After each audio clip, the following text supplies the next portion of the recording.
Donc moi je suis Sophie Ibrahim, je suis la présidente de l'association Calme, comme à la maison, mais je vais laisser le docteur Claude Aiguillon ouvrir la soirée. Elle est médecin au Buet et voilà, la maternité qui nous soutient depuis le début. Merci, et merci à nos invités d'être ici.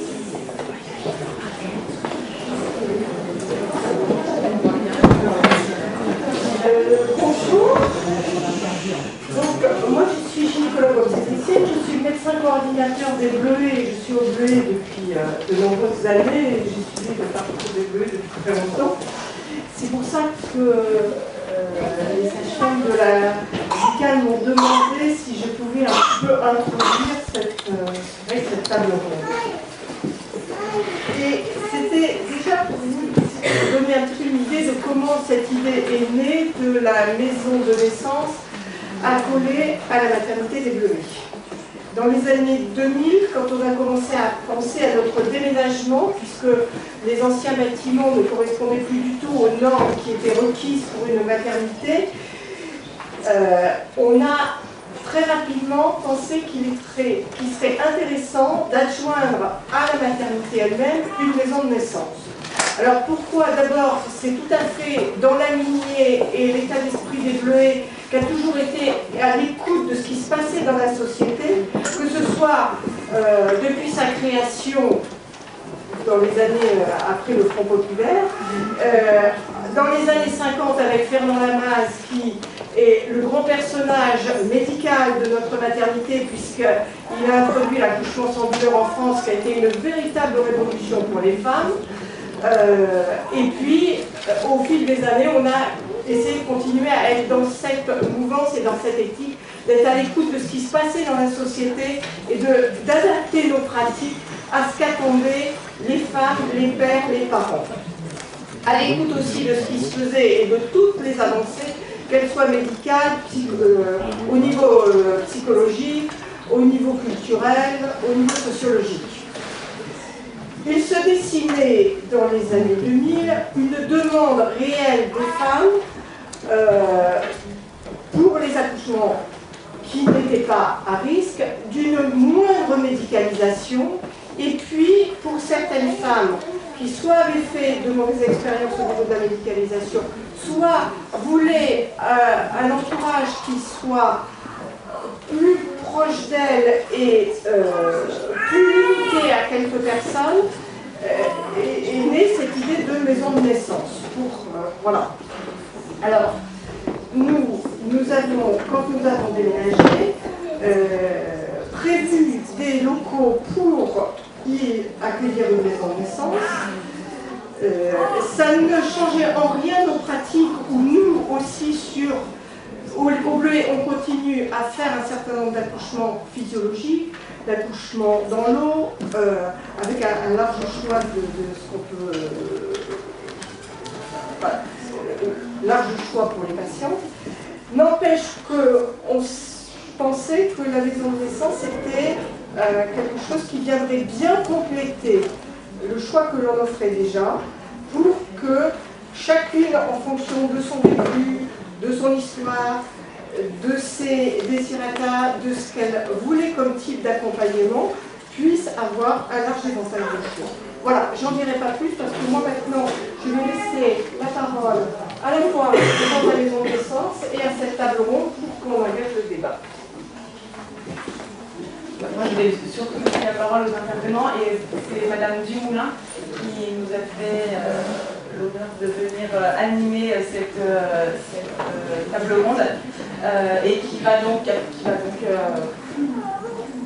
animer le débat et passer la parole aux intervenants. Merci. Alors moi j'ai appris une chose assez incroyable en préparant cette table ronde, c'est qu'en France, on considère une grossesse et un accouchement comme normaux à partir de 2 heures après la naissance. Et même si 80% des accouchements sont finalement classés sans risque, il y a 98% des accouchements qui se passent dans des maternités, dans des hôpitaux, et plus de la moitié de ces accouchements-là dans des maternités de niveau 2 ou 3, donc effectivement ça pose un petit peu question. Autour de nous, en Europe et sur les autres continents, les femmes ont le choix d'accoucher soit à l'hôpital, soit dans des maisons de naissance, soit à la maison, à domicile, avec un suivi global accompagné d'une sage-femme. Et en novembre dernier, le magazine Parents a fait un sondage sur la prise en charge de la grossesse et de l'accouchement. Et près de la moitié des personnes interrogées ont trouvé que leur accueil, leur accouchement s'était fait d'une manière trop standardisée. 25% préféraient pour une prochaine grossesse accoucher dans des structures alternatives, que ce soit une salle de nature dans une maternité, une maison de naissance ou à domicile. Donc, de tout ça, on a quand même l'impression que le problème, c'est que les Françaises n'ont pas réellement le choix. Et malheureusement, ça ne risque pas de s'arranger dans les mois qui viennent, puisque les quelques projets de maison de naissance, comme le cas de Pontoise, sont très menacés à court terme, faute de cadre législatif. Donc ce soir, on va parler de tout ça, des freins, des réticences, qui sont présents aussi bien dans le monde médical que dans le monde politique. On va voir ça avec mes invités. Et puis, on va aussi parler des évolutions qu'on peut espérer pour les prochaines années. Évolution des mentalités et, plus concrètement, évolution des projets de maison de naissance. Donc, je vous propose, on va commencer avec un petit rappel historique avec Marie-France Morel, qui est présidente de la Société d'histoire de la naissance. Et finalement, c'est assez récent cette médicalisation de la grossesse. Il faut dire que jusqu'au XVIIIe siècle, ça ne se passait pas du tout comme ça. Absolument.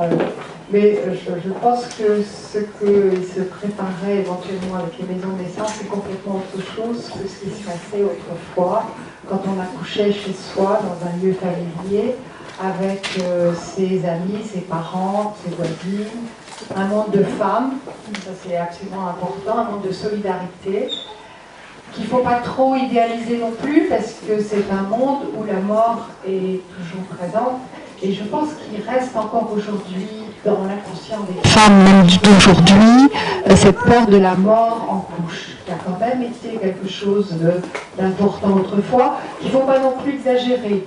On pense que toutes les femmes mourraient en couche, on entend ça régulièrement dans les émissions de vulgarisation. C'est pas vrai, c'est au maximum 10% des femmes en âge de procréer qui mourraient en couche. Et pas souvent au cours du 4e, 5e accouchement. Donc un monde de femmes, un monde de solidarité, un monde où il n'y a pas d'hommes, il n'y a pas de médecins, les recours, ce sont des recours religieux, des prières, des amulettes, et une femme qui est un petit peu plus expérimentée que les autres, mais qui a appris sur le tas, qu'on appelle la matrone. Il y a très peu de sages-femmes formées, sauf dans les très grandes villes, notamment à Paris et à Strasbourg jusqu'au XVIIIe siècle. Les choses changent à partir du XVIIe et du XVIIIe siècle. On voit des chirurgiens qui sont des médecins de deuxième zone, je dirais. À l'époque, c'est pas du tout comme aujourd'hui où ils sont des médecins. Ce sont des chirurgiens qui se mettent à s'intéresser au corps des femmes, à s'intéresser à l'accouchement, et qui petit à petit interviennent dans ce qu'on appelle les accouchements contre nature. Et puis, de fil en aiguille, comme ils réussissent à certain nombre d'accouchements contre nature, eh bien, on les appelle pour des couches plus ordinaires. Ceci dans les villes essentiellement. Les campagnes vont rester très longtemps le domaine des matrones peu formées. On va commencer à former les sages-femmes dans des écoles, d'abord dans des cours itinérants au XVIIIe siècle, puis dans des écoles au XIXe siècle.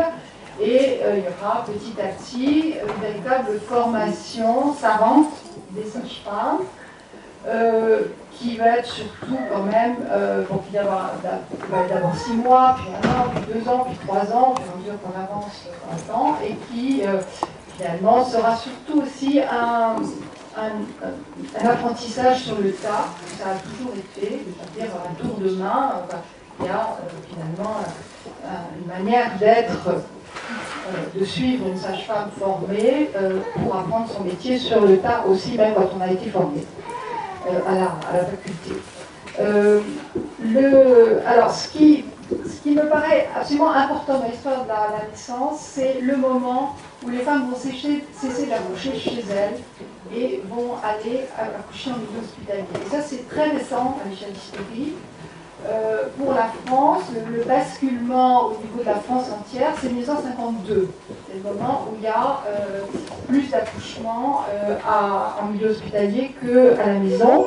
Mais jusque donc, le milieu du XXe siècle, la plupart des accouchements ont lieu à la maison. Il y a sûrement dans cette salle des tas de personnes, peut-être pas tout le temps, mais enfin un certain nombre de personnes qui sont nées à la maison. Hein. Donc, pas si vieux. Hein.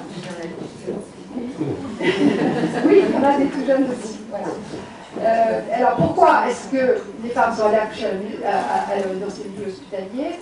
Eh bien, c'est parce alors que l'hôpital, traditionnellement, c'est un lieu d'assistance, c'est un lieu pauvre, c'est pas du tout un lieu de haute médicalisation. Petit à petit, il s'est transformé, l'hôpital. Il est devenu un lieu où l'on traitait d'une manière beaucoup plus sûre les problèmes. Mais ce qui est intéressant, c'est que bon, on a d'abord vu arriver des femmes plutôt de milieux pauvres qui étaient prises en charge par les assurances sociales. Et dans notre pays, c'est les assurances sociales à la fin des années 1920 qui ont amené le premier lot de femmes dans les hôpitaux. Et à ce moment-là, eh bien, elles se sont trouvées seules, à la merci des médecins, et séparées de leur famille, séparées souvent, les visites très très peu importantes dans ces milieux-là, et elles ont donc dû changer complètement, elles n'ont plus du tout cette maîtrise relative qu'elles avaient sur leur couche, qui était le cas de l'accouchement à la maison. Donc ça, je pense que c'est quelque chose de tout à fait important. Je voudrais juste dire ce qui s'est passé après 1952. Il y a eu deux révolutions importantes qui sont toutes les deux modifiées, je crois. Bon, l'accouchement sans douleur, dont on vient de vous parler, puisque le haut lieu de l'accouchement sans douleur, c'est les Bleuets, qui a été effectivement, en 1952 par le docteur Lamaze, une méthode d'accouchement qui a permis aux femmes de retrouver une certaine maîtrise sur leur accouchement, de ne plus souffrir passivement pendant le travail et d'arriver dans certains cas, si elles étaient bien préparées, à indoloriser, comme on disait à l'époque. Et donc ça redonne à la femme un certain pouvoir sur ses couches, même si ça se passe plus souvent en milieu hospitalier. La deuxième révolution, encore plus oubliée, c'est 1974, c'est l'ouvrage de Boyer, qui s'appelle Pour une naissance sans violence, qui a fait un tabac extraordinaire dans les milieux qui étaient concernés par la naissance, et qui a changé la perspective de l'accueil de l'enfant, du nouveau-né, puisqu'il a prôné plus de douceur, le silence, moins de lumière, l'enfant laissé sur la poitrine de la mère, le bain après, juste au moment de la naissance. J'ai demandé ici si on faisait le bain après la naissance. Je pense que c'est une évolution oubliée. Alors, oui, au Bleuet, Excusez-moi, le bain, c'est beaucoup fait. C'est beaucoup fait, mais est-ce que vous le faites encore? Ah non, voilà, mais ça c'est voilà, donc c'est vraiment un objet d'histoire. Et c'est intéressant de savoir pourquoi. Alors, bon, je vais m'arrêter là, puisque, en fait, les femmes ont définitivement, je crois, été obligées d'aller accoucher dans des lieux super médicalisés, avec l'extension de la péridurale, qui a été considérée quand même par beaucoup de féministes comme une grande conquête. Maintenant, je sais qu'il y a des tas de discussions là-dessus, mais bon, ça a été ne plus accoucher en ayant mal. Bon, il y a eu l'accouchement sans douleur, mais il y a eu beaucoup de détracteurs comme ça ne marche pas. Donc, ne plus avoir mal en accouchant, c'était quand même considéré comme un grand progrès, et pour ça, il fallait fatalement aller dans un clinique ou à l'hôpital. Je voudrais redire en conclusion, juste une phrase, que c'est très intéressant de vouloir remettre en honneur un accouchement à la maison, comme autrefois les bébés faits à la maison. Mais je pense que ce qui se mettra en place, j'espère, un jour, ça n'a rien à voir avec l'accouchement d'autrefois. Juste une petite parenthèse pour vous demander d'éteindre vos portables parce que ça fait des interférences. René Friedman, alors est-ce que vous pensez aujourd'hui que l'accouchement est trop médicalisé?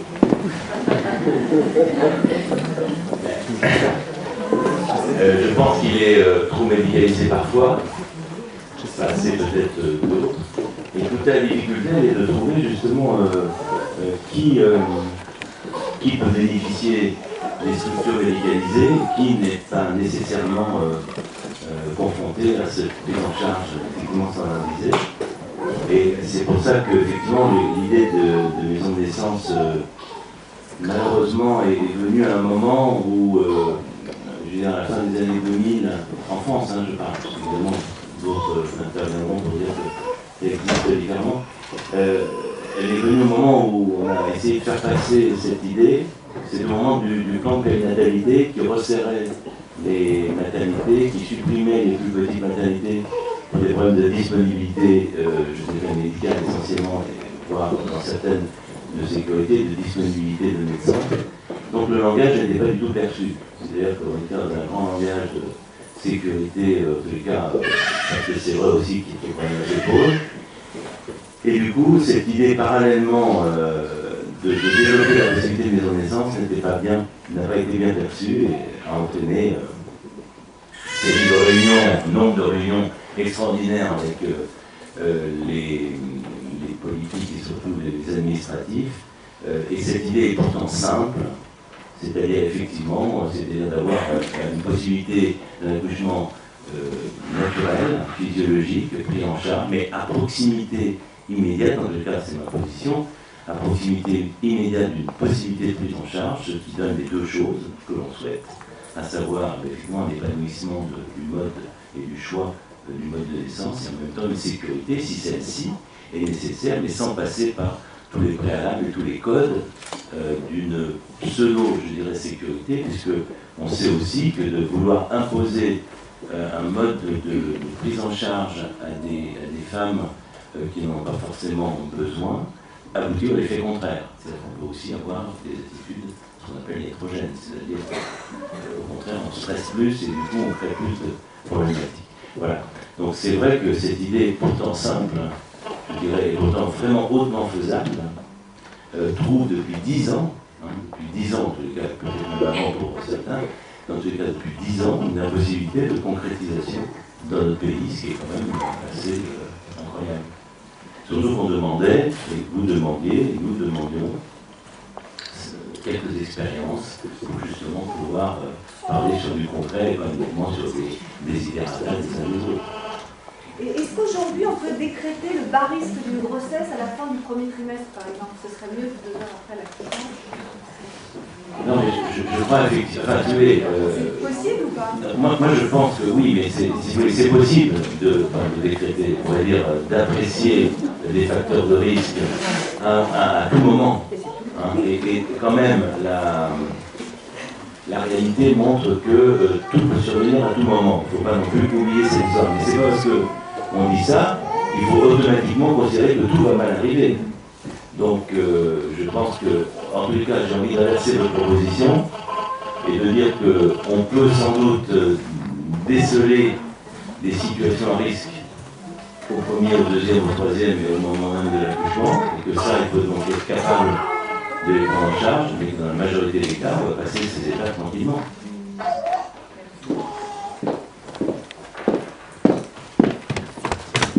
La Francine Dauphin, vous êtes sage-femme. Vous connaissez bien les particularités des maisons de naissance dans les pays qui en ont. Est-ce que vous pouvez nous faire un petit panorama de comment ça se passe à l'étranger? Pas avec précision, non, parce que justement, enfin, la seule chose qu'on puisse dire, c'est que nous sommes le seul pays européen à ne pas en avoir, qu'il y en a partout ailleurs, avec plus ou moins de bonheur, certes, et plus ou moins de nombre, et que chaque maison de naissance a sa particularité. Alors, ce que je voudrais dire par rapport à cette, comment dire, à ces arguments, c'est que le danger qu'il y a de dire maison de naissance, lieu physiologique, etc., c'est que tout est centré uniquement sur l'accouchement. Or, ce qui se passe dans les maisons de naissance, il y a une condition essentielle et qui est absolument la clé de tout, qui est l'accompagnement global. Et à partir du moment où il y a un accompagnement global, j'allais dire, peu importe le lieu où l'accouchement puisse avoir lieu. Et ça, c'est quelque chose que personnellement je m'attrape régulièrement, parce que tout est centré sur une espèce de folklore de l'accouchement. On dit, bon, on accouche en maison de naissance, ça veut dire quoi? Alors, liberté, posture, etc., etc. Et tout ça, ce sont des détails qui n'ont aucune importance et qui, en tous les cas, n'ont véritablement aucun effet sur les accouchements s'il n'y a pas eu avant l'accompagnement global. J'en veux pour preuve ce qui se passe, par exemple, à Strasbourg, où Israël Nizan dit « Chez moi, il y a une maison de naissance ». Donc il a été attaqué en lui disant « Il n'est pas question de maison de naissance, puisque la maison de naissance par l'exposition est séparée ». Alors, on a dit lieu physiologique. Et maintenant, il dit « Bon, en fin de compte, les femmes n'y vont pas beaucoup, et puis il y en a beaucoup qui demandent la péridurale quand même, etc. » Pourquoi? Parce que ces femmes arrivent, elles ne connaissent pas la sage-femme qui les accueille, le suivi global n'a pas eu lieu, elles ont été bien suivies médicalement, techniquement par l'hôpital, mais il n'y a pas cette, comment dire, cette espèce pas de complicité, je n'aime pas ce beau mot-là, mais de collaboration qu'il y a entre le praticien, la sage-femme le plus souvent, et la patiente et son compagnon pour engager un processus de mise au monde de ce bébé. Donc je crois que c'est extrêmement important de mettre l'accent là-dessus. Alors, voilà, c'est ce que je voulais dire. Autrement, les maisons de naissance de par le monde, parce qu'il ne faut pas oublier que les premières, c'était les États-Unis. Les maisons de naissance de par le monde existent, avec des résultats qui sont tout à fait honorables et tout à fait bons. Mais là, brusquement, quand on commence à discuter des résultats au point de vue périnatre, là brusquement on dit « Ah, mais ces gens-là ne calculent pas la périnatalité comme nous, etc. etc. » Ce qui fait que les pas très bons résultats français, puisqu'on est quand même 7e ou 14e rang là pour la périnate, ne serait-ce qu'en Europe, c'est sûrement parce que les autres ne comptent pas comme nous.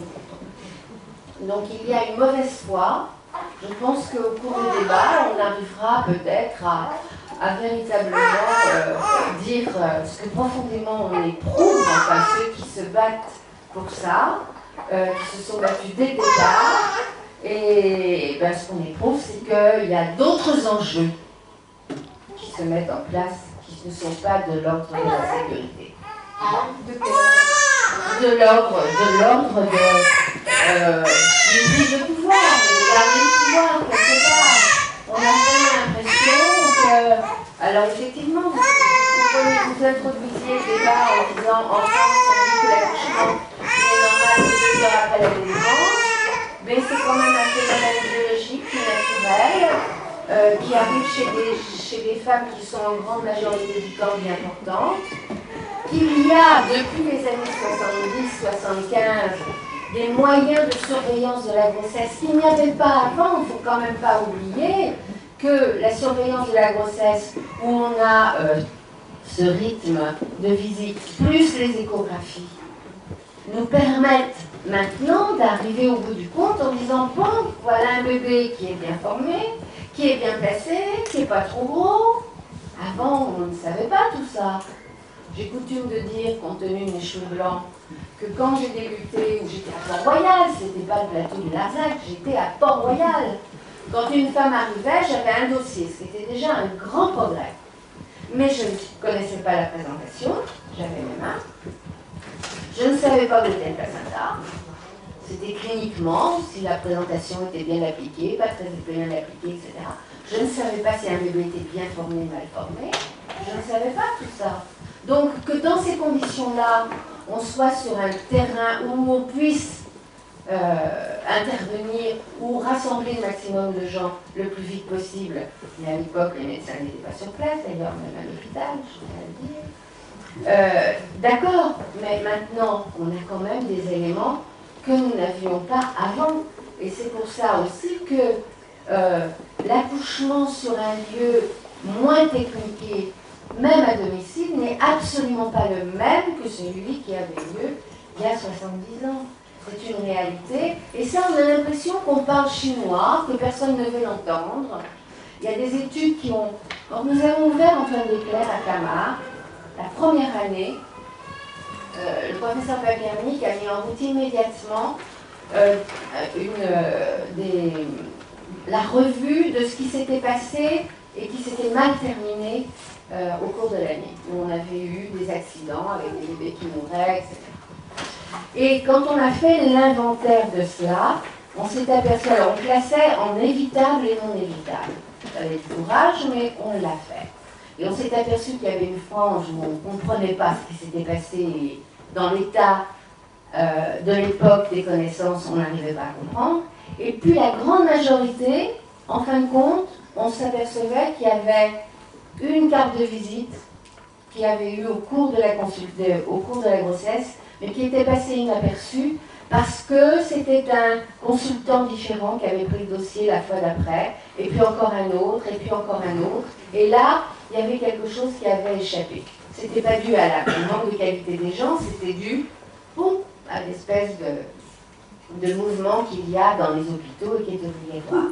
D'où la nécessité absolue, ce que nous avions quand même réussi à mettre en place bon an, mal an, qui était toujours le même praticien tout au long de la grossesse. Et même en ayant des consultations qui duraient pas aussi longtemps qu'on l'aurait souhaité, on arrivait éventuellement à sentir un peu les choses. Et les femmes pouvaient nous dire les choses.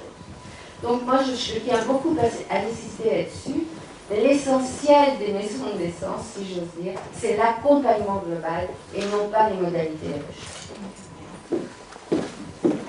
On va parler un petit peu politique, puisqu'il y a eu des débats à l'Assemblée nationale en octobre 2010. Alors, pour récapituler, là, on a proposé dans la loi de financement de la sécurité sociale l'expérimentation des maisons de naissance à très court terme avec 5 maisons de naissance en septembre 2011, qui devaient ouvrir en septembre 2011. Et le 29 octobre, les députés finissent par voter en faveur de cet article. Cécile Dumoulin, vous êtes députée, vous étiez à l'Assemblée à ce moment-là. Racontez-nous un petit peu comment s'est déroulé le vote et les différentes péripéties.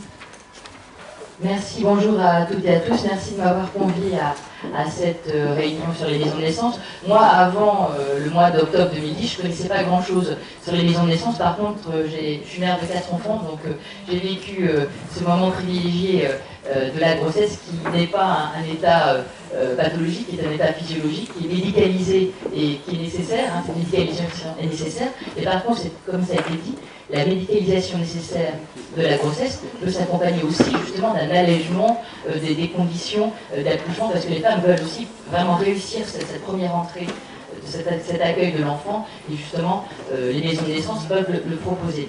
Donc après avoir rappelé justement un petit peu ma position sur ce sujet, moi je suis vétérinaire, donc moi la médicalisation ne me pose pas de problème, mais je conçois que pour certaines, il paraît important d'avoir un environnement plus cocooning.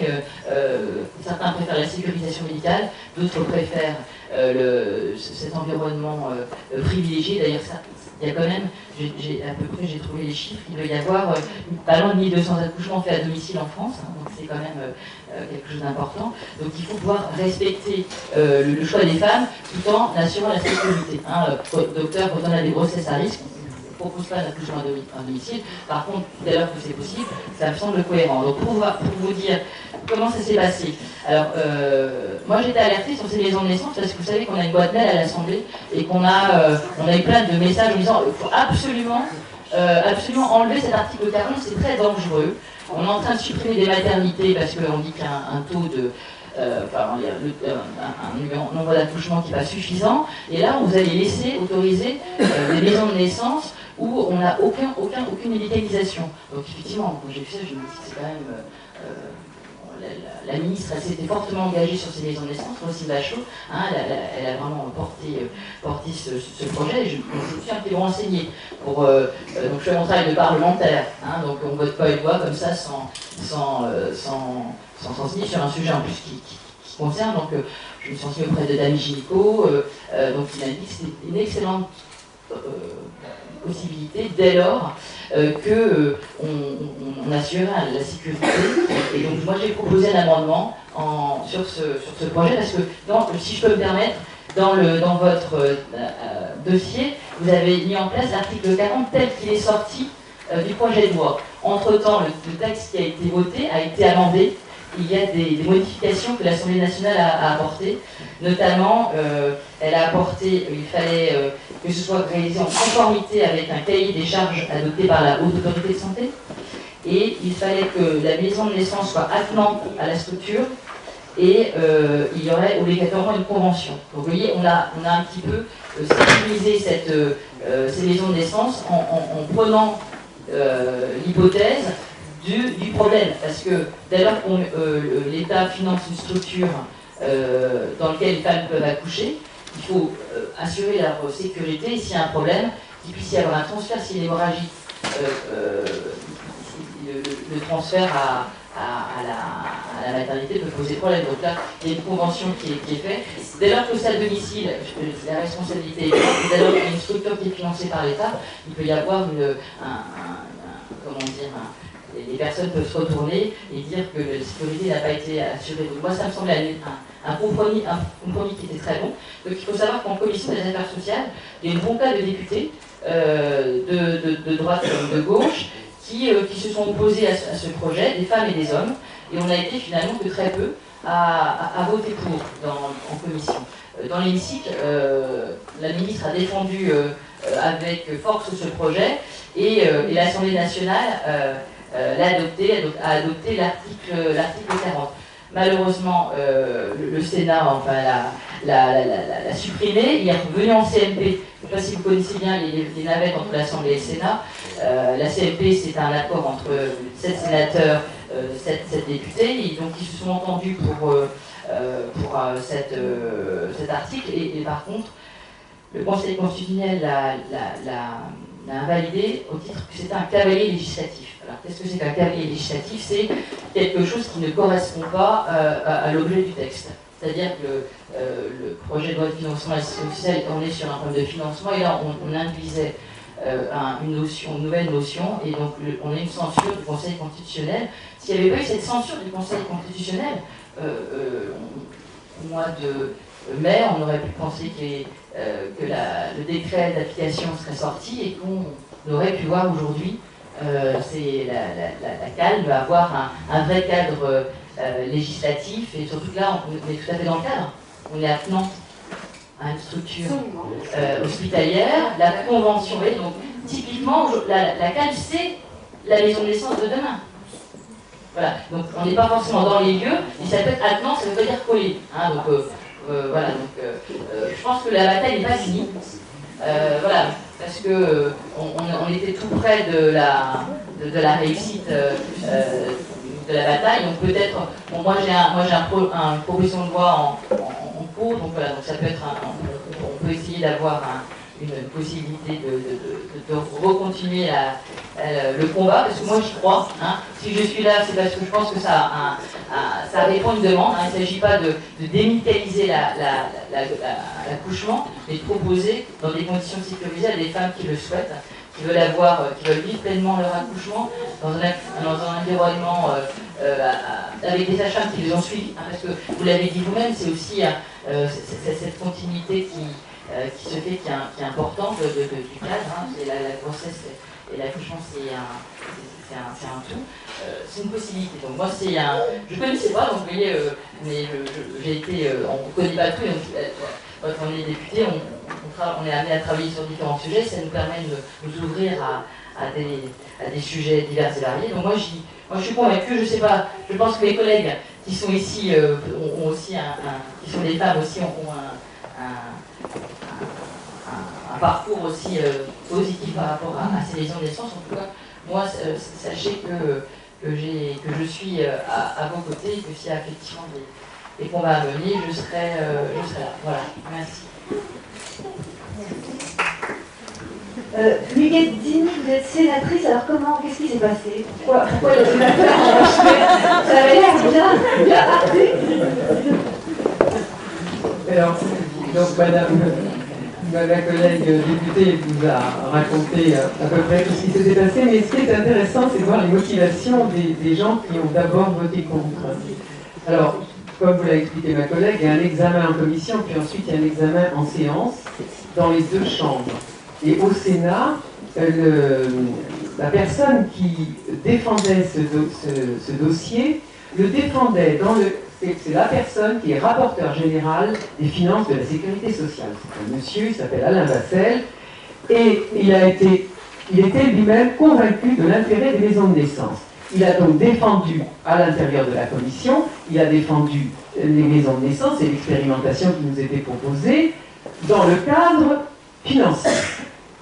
Et on voit toute la difficulté de l'affaire. Il n'a pas été suivi par mes collègues. Par moi, oui. Par mes collègues, non. Et pour des motivations très bizarres. Alors, il y a eu des motivations, je crois, politiques. Par exemple, le groupe socialiste mettait en avant les risques sanitaires et faisait valoir le niveau élevé de la mortalité infantile en France. Or, on sait que dans les pays du nord de l'Europe, où il y a beaucoup de maisons de naissance, la mortalité infantile est inférieure à celle de la France, donc ça ne pourrait pas être un argument très valable. Plusieurs sénateurs, il faut bien le dire, médecins, se sont insurgés, sans l'affirmer très clairement, contre l'affaiblissement de la place du médecin au profit des sages-femmes. Il y a, les sages-femmes qui sont là le savent, les médecins doivent le savoir aussi, il y a une très grande crainte que les sages-femmes prennent trop de place. Je n'exclus pas d'ailleurs qu'il y ait dans cette, je ne devrais pas dire ça, c'est pas politiquement correct, je n'exclus pas qu'il y ait dans cette position des questions financières, parce que quand un accouchement se passe bien à l'hôpital ou à la clinique, que finalement le médecin intervient juste à la fin, parce qu'il vient signer le papier qui lui permet d'être payé. Voilà. Le groupe communiste, de son côté, voyant dans la proposition une attaque scandaleuse contre les hôpitaux publics et une contradiction manifeste avec la fermeture des maternités de proximité, en particulier les maternités de type 3 et de type 2, on avait fait plus une question de principe politique sur lequel, je dois dire, ils sont quand même revenus. Et finalement, en séance le 13 novembre 2010, on a quand même passé 2 heures sur cet article pour finalement le supprimer. Quand je dis nous, c'était pas moi, puisque j'ai été une des seules à soutenir cette expérimentation qui me semblait répondre à une réelle demande et être très intéressante. Alors, quel a été le vice de cette... Parce que finalement, cette loi a été votée après que les 7 sénateurs et les 7 députés se soient rencontrés. Ceux qui avaient voté contre en séance ont reconnu que, compte tenu de la sécurisation, de la proximité avec un hôpital ou avec une maternité, finalement, on pouvait faire cette expérience. Donc les sénateurs et les députés, les 7 sénateurs et les 7 députés, ont donné un avis favorable à ce fameux article 40 qui permettait l'expérimentation. Et cette loi a été votée dans les 2 assemblées. Mais comme ça se faisait dans le cadre d'une loi de financement de la sécurité sociale, un collègue vous a dit que le Conseil constitutionnel a dit « mais ça ne doit pas être là-dedans ». Et puisque ça ne doit pas être là-dedans, on l'enlève, et puisqu'on l'enlève, elle n'existe plus. Voilà pourquoi ces expérimentations n'ont pas été autorisées. Il n'empêche que je crois que l'ensemble de nos collègues députés et sénateurs, y compris ceux qui avaient été très réticents dans un cadre, dans une assemblée comme dans l'autre, pensent que c'est une bonne chose. Et je suis ravi d'entendre que ma jeune collègue va déposer une PPL que nous nous empresserons, en tout cas je m'empresserai de défendre. Non, mais si vous... La PPL, alors, très compliqué, une proposition de loi doit être... c'est très compliqué, ça paraît simple, mais une proposition de loi d'un député ou d'un sénateur doit rentrer dans un créneau de son parti politique. Alors, ça n'est pas, peu importe le parti, parce que quand on est sur des sujets comme ça n'a pas une grosse importance. Mais le fait est que nous avons une majorité d'hommes dans nos partis politiques. Et que ça ne leur paraît pas si important que ça, il y a toujours quelque chose qui est plus important. Donc il faut se battre, je pense que vous le ferez très bien, il faut se battre pour arriver à dire, moi je veux que ma proposition de loi passe dans le cadre de mon groupe, et je voudrais que ça passe à tel moment. Alors il est certain que, comme il y a des élections sénatoriales au mois d'octobre, ça nous bloque un petit peu, au mois de septembre, pardon, ça nous bloque une partie de quelques semaines, mais j'espère que ça pourra être débattu en octobre et donc se mettre en place rapidement. Et j'espère surtout que les lieux expérimentaux pourront survivre jusque-là pour qu'on puisse ensuite les formaliser. Voilà, c'était ce que je voulais vous dire. Sylvie Le Pénaret, vous êtes gynécologue au Puvet, vous êtes tous les jours sur le terrain, alors quel est votre point de vue sur le calme ?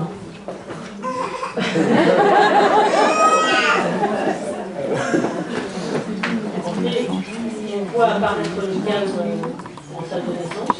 On a 8 salles de naissance évoluées. Et quand on vient prendre sa garde, on voit une salle qui est marquée calme.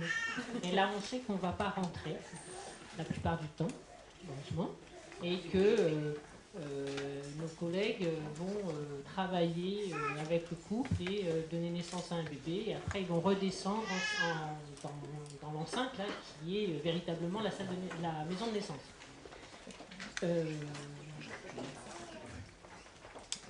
On peut être amené, on voit nos collègues sages-femmes, de temps en temps on les croise puisqu'elles sortent, elles se reposent, elles viennent bavarder. On se tient au courant, enfin moi en tout cas quand je prends ma garde, je me tiens au courant un petit peu de l'évolution lointaine de ce qui se passe pour vérifier que je ne vais pas avoir à intervenir.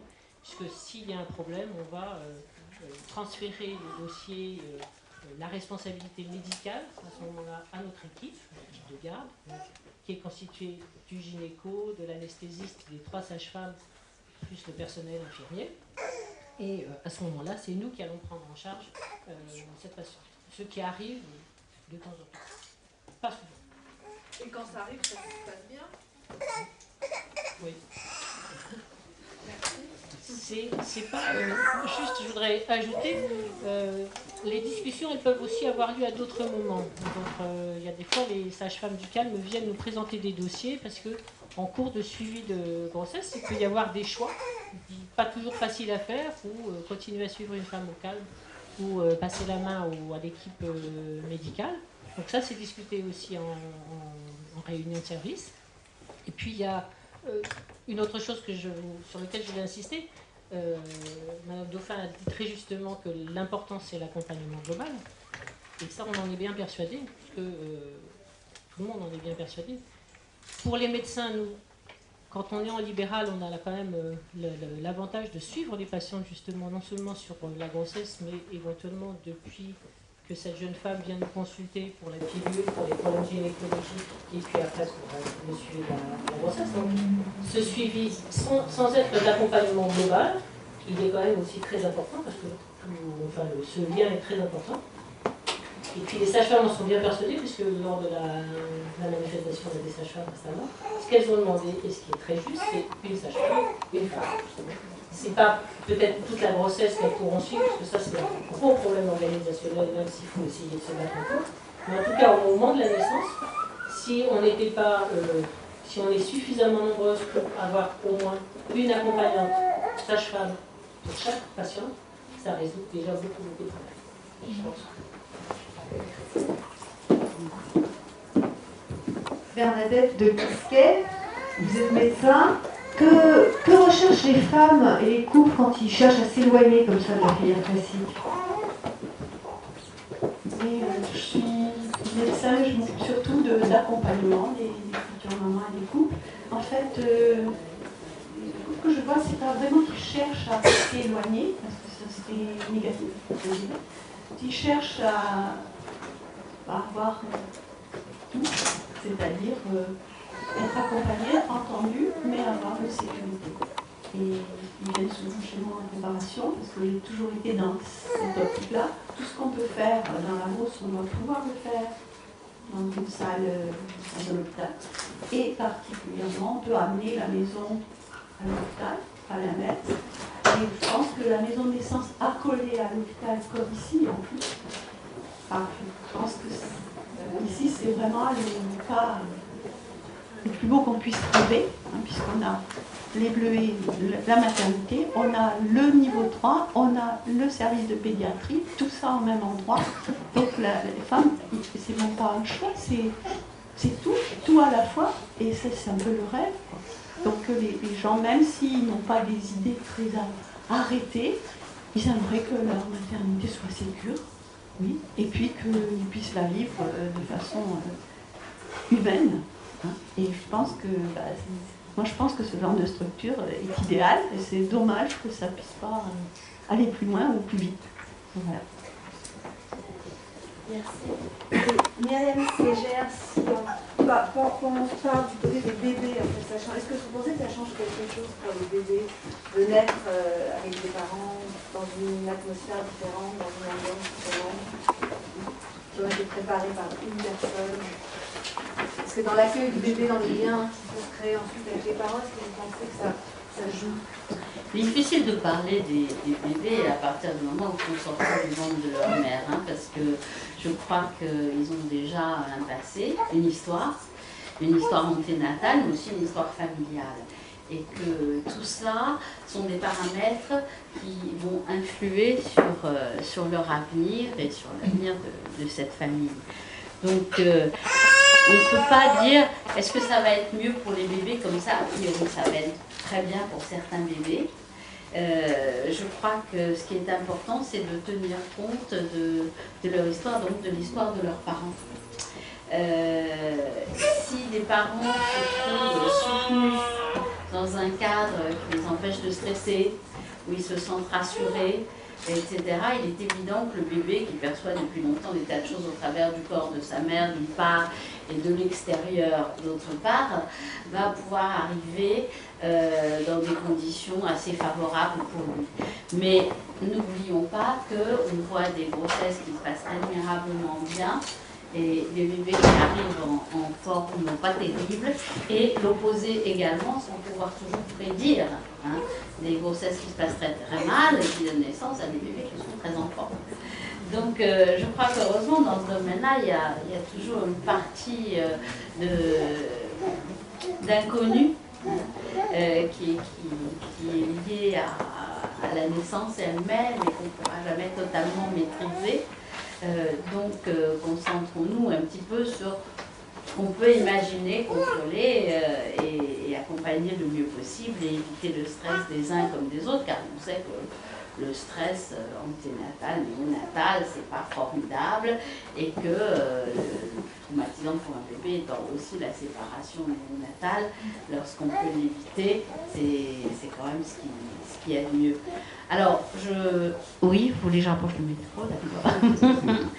Donc, je crois que toute cette affaire se résume un petit peu à qu'est-ce qui est bon pour humaniser une naissance. Est-ce que ça se passe dans le je pense qu'une naissance peut être aussi bien humanisée dans un contexte hyper médicalisé pour certains bébés qui vont se trouver extrêmement bien accueillis dans ce contexte-là, avec des parents rassurés. Et pour d'autres, ça va être dans une maison de naissance, et pour d'autres encore à la maison. Hein, la clé de toute cette affaire-là est de donner au couple le choix en fonction de ce qu'ils sont et de leurs idéaux. Il faut quand même tenir compte que dans tout ce militantisme autour des maisons de naissance, et qui est très justifié, parce qu'on voit bien quel mal on a à faire passer les choses, on a quand même... on paye déjà quelque chose qui est peut-être la déception de certaines femmes. Bon, moi je suis là invitée comme psy, donc je suis un petit peu trouble faite. Mais qui ont tellement investi sur la maison de naissance ou l'accouchement à domicile ou quelque chose comme ça d'idyllique, qu'elles ont tellement fantasmé que les sages-femmes ont eu beau les préparer, les médecins aussi, sur toutes les éventualités. Si ça ne se passe pas comme elles ont voulu, après... c'est crève-cœur et voire origine de dépression qui prend en charge. Donc je crois que rien n'est parfaitement rose. L'important c'est d'avoir le choix et de bien se préparer finalement. Et d'en assumer les conséquences négatives. Paul Sebron, malgré ces freins, vers quel type de projet pensez-vous qu'on puisse aller? On a entendu que peut-être à l'automne prochain, il y aura une nouvelle proposition de loi, mais en attendant... En attendant, les femmes se retrouvent dans l'obligation d'accoucher dans des grandes structures qui sont aujourd'hui très concentrées. Ça a été dit, les petites unités ont fermé pour des raisons diverses, mais en définitive, leur groupement s'accélère et une fois encore. Donc, l'usine à bébé, le terme qui a été largement utilisé, que je prends à mon compte d'ailleurs, s'impose aujourd'hui comme modèle pratiquement unique. Voilà.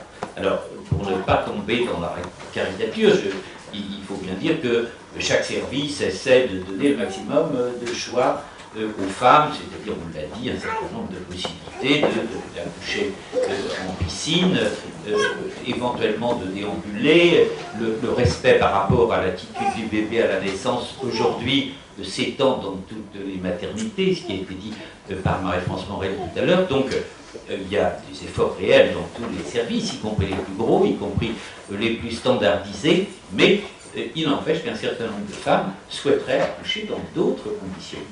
Et c'est pour ça que, très simplement, pour moi, aux professionnels, s'impose cette question. Voilà, parce que les femmes qui nous demandent d'accoucher autrement que dans ces structures très standardisées, hein, rappelons quand même la situation aujourd'hui, hein, sont des grandes maternités et on vise très simplement les 4-5 000 naissances aujourd'hui. Hein, c'est ça le modèle proposé.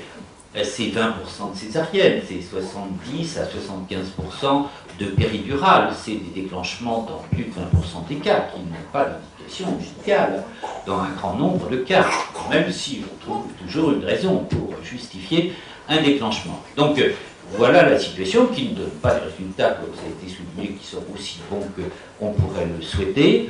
Voilà, donc je pense qu'on doit répondre très simplement à ces demandes des femmes qui veulent accoucher à domicile ou qui veulent accoucher dans des maisons de naissance. Alors maintenant, les professionnels sont soumis effectivement à un questionnement qui est nouveau pour eux. Culturellement, ils n'étaient pas préparés à ça. Notre culture de gynéco-obstétricien était celle de l'accouchement en maternité, même si, comme l'a rappelé Marie-France Morel, l'accouchement systématique en maternité est finalement nouveau, à 2 générations tout juste. Voilà la situation. Mais il se trouve qu'il y a toujours eu un certain nombre de femmes qui ont souhaité, voilà, et qui le réclament, accoucher dans des conditions différentes. Est-ce que ces femmes sont irresponsables et inconscientes? Ben, je ne le pense pas, et l'expérience nous montre assez clairement que ces femmes sont le plus souvent très informées. Elles connaissent parfaitement ce qu'est un accouchement. Elles en connaissent les risques, elles en connaissent les conséquences, elles assument, comme vient de dire Myriam, mais surtout, elles souhaitent être suivies de façon très correcte. Je veux dire, il ne s'agit pas de tête brûlée. Voilà.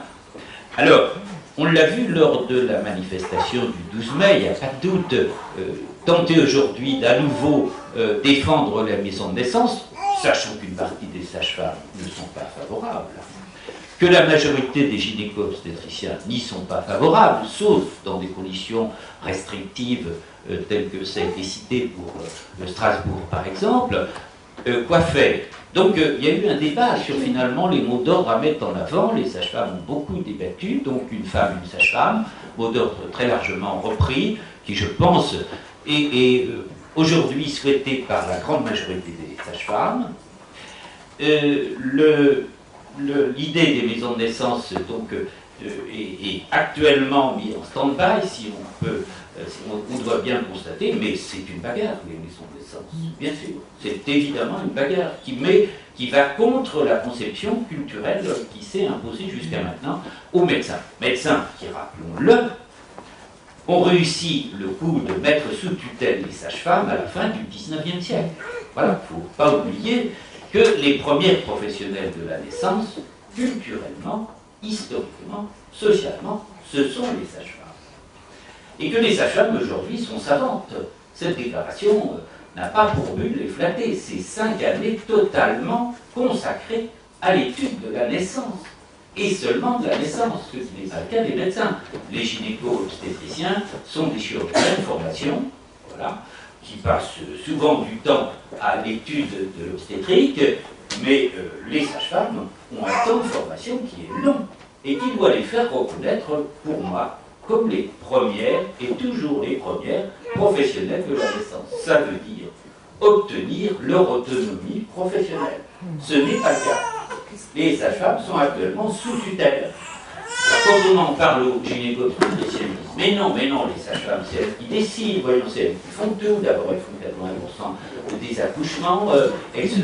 Puis elles décident, elles participent à nos staffs, c'est elles qui, dans les salles de naissance, nous ouvrent la porte. Entre parenthèses, rappelons que Paul Dubois, vieil accoucheur du XIXe siècle, il a imposé sa présence dans les salles de naissance sans l'autorisation des sages-femmes, ce qui n'était pas le cas auparavant. À ma grande surprise, j'ai découvert une maternité, je ne la citerai pas, qui, jusque dans ses dernières années, maintenait cette attitude. Un accoucheur ne pouvait rentrer dans la salle de naissance que s'il frappait et que s'il demandait l'autorisation. Et en définitive, on ne lui donnait que si on avait besoin de lui. Voilà. Donc, rappelons ça, pour considérer pour moi la seule, finalement, revendication qui transformera les conditions de naissance, c'est le statut des sages-femmes. Je considère que les sages-femmes pourraient parfaitement diriger des maternités niveau 1 et voire plus.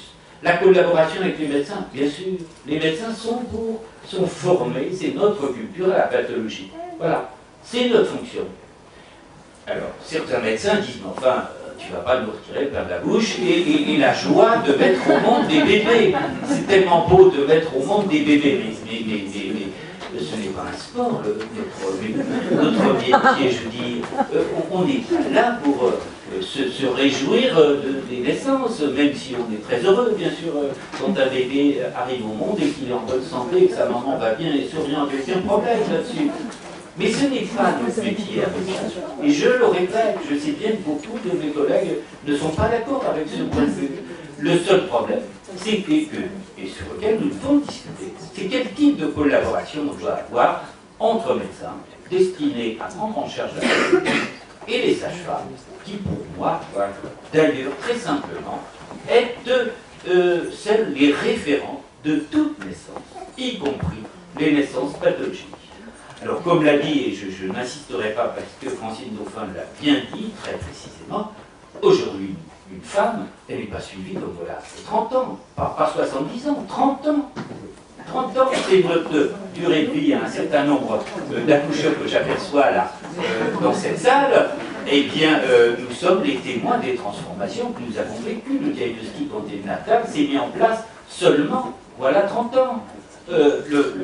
Un certain nombre de pathologies aujourd'hui sont prévues, encadrées dans des conditions qui sont tout à fait nouvelles. Je veux dire, même si on voit encore des éclampsies arriver dans les maternités publiques, c'est quand même, heureusement, devenu très rare, etc. Bon, donc, on a à réorganiser les secours obstétricaux, très simplement, avec pour premier objectif de donner aux sages-femmes une place qu'elles n'ont plus depuis maintenant un siècle. Et ça me paraît évident. Sans ça, on restera bloqué avec des bagarres d'influence, du lobbying qui se passe à l'Assemblée nationale, qui n'a rien à voir avec finalement le souhait des femmes et la qualité des bébés que nous mettons au monde. Voilà.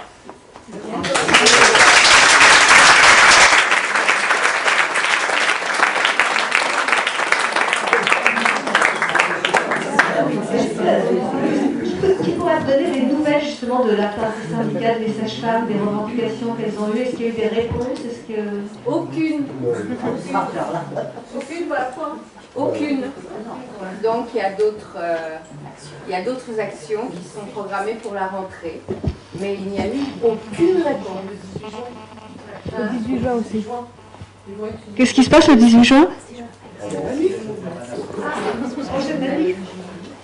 Il y a eu une manif le 18 juin, et celui-là, là, disons qu'ils allaient se pencher sur le dossier. Bien sûr, mais ils s'y penchent tellement depuis tellement longtemps. On va voir ça au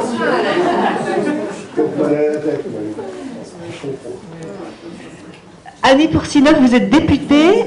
Comment aujourd'hui pensez-vous qu'on puisse faire évoluer la législation?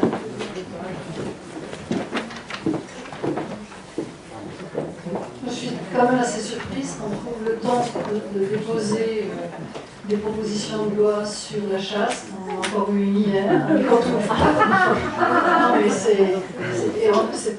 on en a eu plusieurs, et on va en avoir encore d'autres.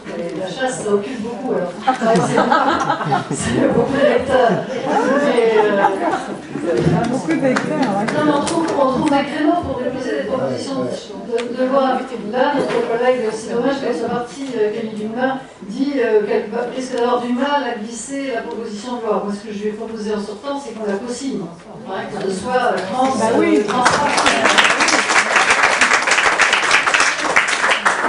du côté du manche, elle a plus de chances que moi qui suis dans l'opposition, je pense, pour que ça avance. Moi, je pense que c'est le rapport de force, malheureusement, dans un pays qui ne connaît que ça. Il ne connaît que le rapport de force. Donc, quand le rapport de force est favorable, ben, on finit par effectivement ouvrir la porte. Quand le rapport de force est mou, ben, les portes restent entrouvertes, elles ne s'ouvrent pas complètement. Et puis, quand c'est vraiment très mou, ça reste fermé.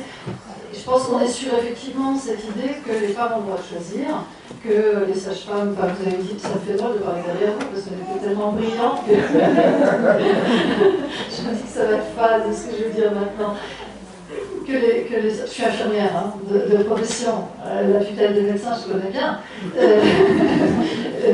la tutelle qui est mise sur les sages-femmes effectivement a certainement son poids, la médicalisation tous azimuts de tout est très, très prégnante dans notre pays. Donc, bon, moi je suis écologiste, hein, alors quand je dis ben, il faut aussi laisser la place à l'homéopathie, il faut laisser la place aux médecines alternatives, il faut laisser la place au choix des gens, parce que ce ne sont pas des gens effectivement écervelés, qui n'ont pas de compétences, pas de connaissances, qui ne savent pas ce qu'ils veulent, et puis si ça se passe mal, ils se retourneront contre l'hôpital.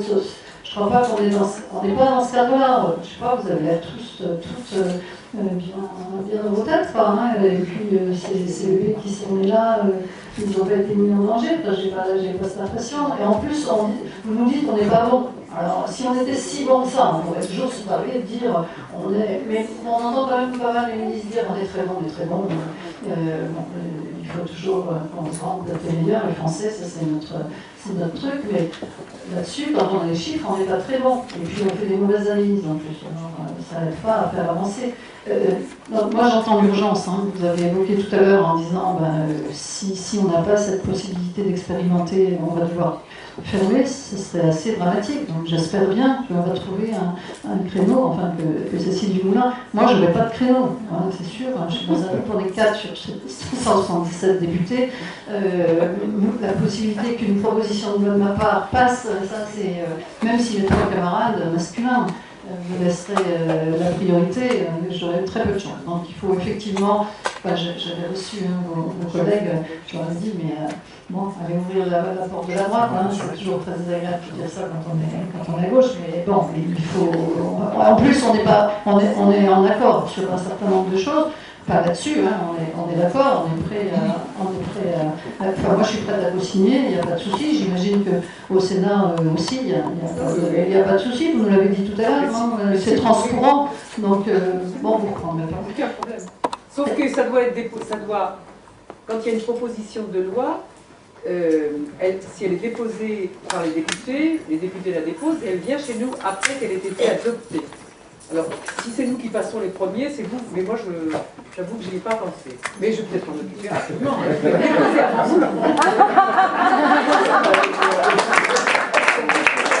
C'est pas mal ça comme système. Effectivement, dites à Cécile Dumoulin, si tu n'arrives pas à la déposer, moi je vais la déposer. Ah d'accord, bon, pas bon, faites comme vous voulez. En tout cas, moi de mon côté, je suis prête à la co-signer, il n'y a pas de souci. De l'autre côté, je pense qu'il y aura des gens pour co-signer. Je crois ce qui est. Ça marche, faites comme vous voulez. On est d'accord. Pourvu que ça marche, oui. Bon, il y a des choses qui sont rassurantes quand même. Le fait que c'était voté. Bon, après, on a dit c'est un cavalier. Non, bon, effectivement, c'est un cavalier. Il faut trouver, il faut reposer, etc. Enfin, 10 ans que vous attendez, ça me semble quand même un peu long, mais bon, il paraît que quand on fait de la politique, il faut apprendre la patience. Donc, j'essaye d'apprendre la patience. Mais pour accoucher, il faut apprendre la patience aussi. D'accord. Bon, tout ce que je peux vous dire, c'est que vous avez bien bossé, que vous avez bien se repérer les bonnes personnes qui pourraient vous aider, hein, faire venir Cécile Dumoulin là, c'était super, madame aussi, moi aussi. Donc vous avez trouvé les bonnes personnes, vous savez qui sont vos alliés, vous savez les coaliser. Hein, donc ça ressemble à ce que vous voulez faire autour de l'accouchement, hein, de la coopération, donc autour de la naissance. Ça, c'est de la coopération autour de la proposition de loi. Ça devrait marcher parce que vous y prenez bien. Alors j'apprends parce que ça je ne savais pas que vous avez des collègues sages-femmes qui ne sont pas d'accord. Ah, ça c'est un peu embêtant quand même. Non, elles sont minoritaires, elles sont... Non, elles ne sont pas minoritaires, mais c'est comme pour le reste. Quand on ne connaît pas le travail, a priori on est contre parce qu'on a peur. Donc il y a une méconnaissance du travail qui est fait dans le cadre de l'accompagnement global et de l'accouchement non technicisé. Et puis bon, on est cramponné à ces valeurs. Elles sont comme le restant du monde politique, hein, ils ont leurs ils veulent pas les lâcher. Mais ça s'arrangera. Ça va s'arranger. D'accord. En tout cas, franchement, moi, mon souhait, c'est vraiment pas fermer ici, surtout, pas fermer les autres lieux qui commencent à se créer, que vous ayez le droit d'expérimenter le plus vite possible. Et puis, je crois qu'on a convaincu quand même, bon, moi j'ai eu cette discussion avec Jacques Lufresse du Parti communiste, qui était assez remonté, hein, en disant ça c'est un coup de la droite pour fermer les petites maternités, c'est un coup pour remplacer les petites maternités, que ça coûte moins cher, etc. Bon, on a réussi quand même, pas que moi, mais vous aussi, hein, les personnes qui ont pu discuter avec elle, bon, on a réussi à convaincre que c'était pas ça l'objectif, qu'il y avait quand même quelque chose de sérieux derrière. Alors après, c'est effectivement, les médecins, est-ce que c'est très raisonnable, est-ce que c'est très réfléchi, est-ce qu'elles savent ce qu'elles font? Bon, mais quand même, c'est pas, comme vous l'avez dit tout à l'heure, c'est pas des écervelés, c'est des gens, ce sont des femmes bien renseignées qui font ce choix en toute connaissance de cause. Donc, tout ça, c'est rassurant. Continuer à rassurer, pousser à ce qu'on dépose cette proposition de loi le plus vite possible. Pistez, hein, s'il y a encore des trucs sur la chasse, sur je sais pas quoi, écrivez pour dire, mais enfin, comment vous trouvez le moyen de déposer des propositions de loi qui n'ont aucune urgence, et que les choses urgentes, vous ne trouvez pas le temps de les déposer. On peut interpeller. Moi, je peux faire une question écrite, mais j'en ai déjà fait une, je crois. On peut réinterpeller. Bon, mais vous avez quand même Madame Bachelot qui est... Enfin, on a Madame Bachelot de notre côté, donc ça aide. Xavier Bertrand, je sais pas. Oui, on va y arriver. Enfin bon, il y a encore des grosses cibles à toucher, mais... Nathan Robel, vous êtes gynécologue obstétricien au groupe Naissance. Alors, on voudrait savoir comment se passe la collaboration avec les sages-femmes. Est-ce que, comme disait Paul Sébron, vous devez frapper avant d'entrer par les sages-femmes? Il m'est arrivé de frapper avant d'entrer, mais maintenant je ne frappe plus parce que j'entre pas. Alors, il me semble que de tout ce que nous disions, l'élément qui me paraît le plus important au plan du travail sur le terrain, c'est la peur. C'est la peur que les sages-femmes peuvent avoir des obstétriciens, c'est la peur des obstétriciens qui peuvent avoir des sages-femmes. Et c'est la peur qu'on fasse n'importe quoi, c'est la peur qu'on ouvre les maisons de naissance, c'est la peur, je ne sais pas, bon, peut-être qu'on a maîtrisé un certain nombre de nos angoisses personnelles, j'en sais rien, et qu'un certain nombre d'obstétriciens ont été élevés par des sages-femmes. Moi j'en fais partie, je ne suis pas tout jeune dans le métier, et ce sont des sages-femmes qui m'ont appris à travailler, qui m'ont appris à faire des accouchements. Et il me semble qu'on pourrait être tenté, dans une espèce d'amnésie comme ça, de l'oublier.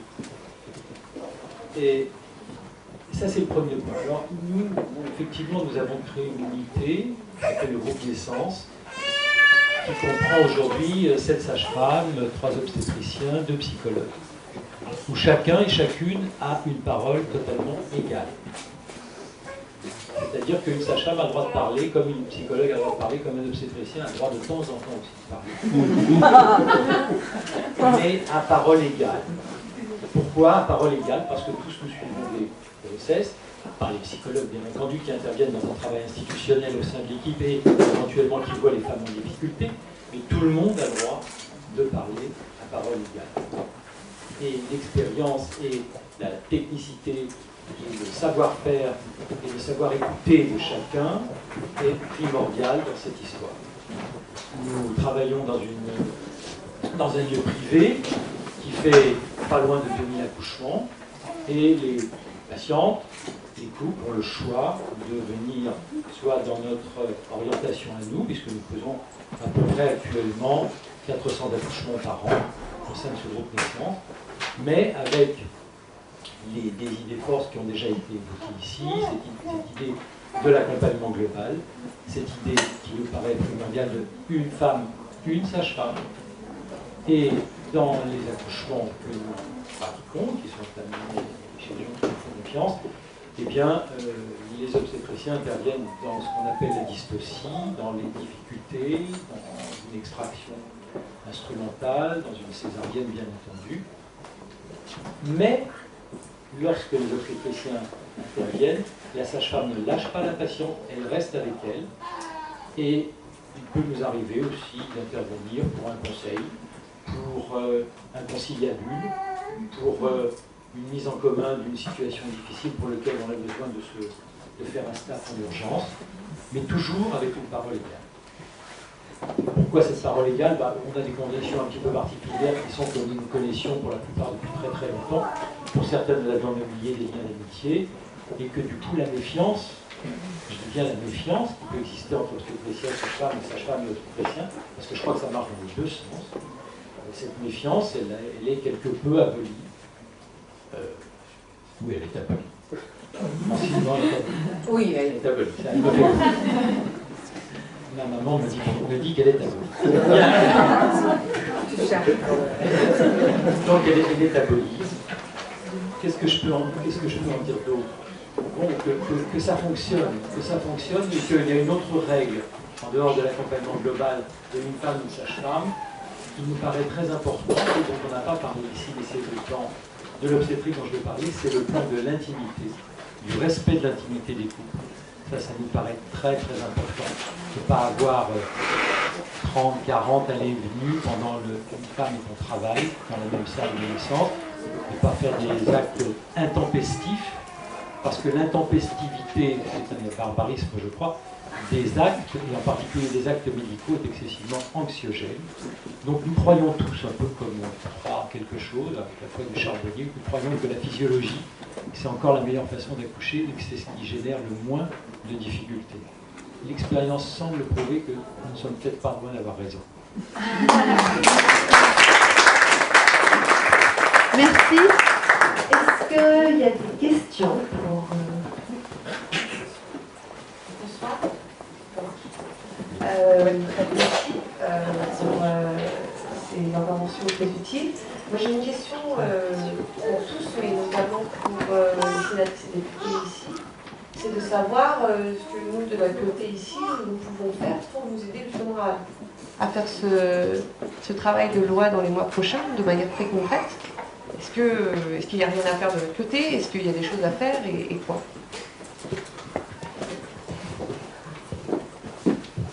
Ce qu'il faut comprendre, c'est que la loi a été votée.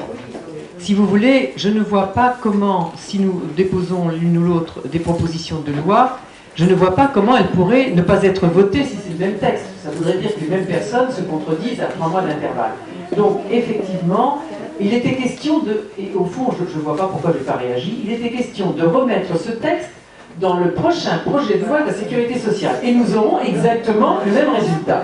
Donc, il n'y a pas d'autre solution que de déposer une PPL, on va s'y mettre, et on va essayer qu'elle passe. Alors, elle ne passera pas à coup sûr avant fin juin parce que c'est impossible, mais elle pourrait passer en octobre, c'est-à-dire dans les mêmes délais que le projet de loi de financement de la sécurité sociale. Alors, vous pouvez nous aider en écrivant à Madame Bachelot, en écrivant à Monsieur... également à Monsieur Xavier Bertrand, ministre de la Santé, bien sûr. Puisque Madame Bachelot était ministre de la Santé au moment où elle a proposé ça. Je pense que vous pouvez avoir une action auprès des ministres, du Premier ministre. Je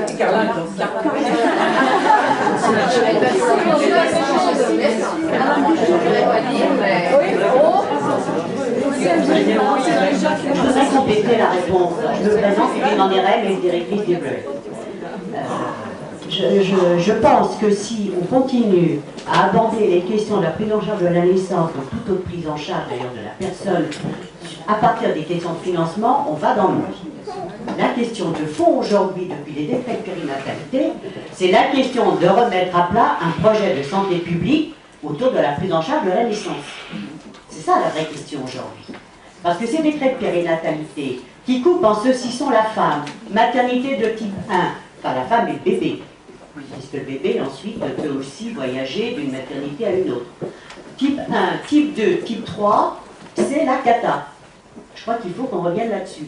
Et derrière ça, il y a aujourd'hui cette grosse concentration qui est liée uniquement à des problèmes financiers pour aller à des maternités géantes.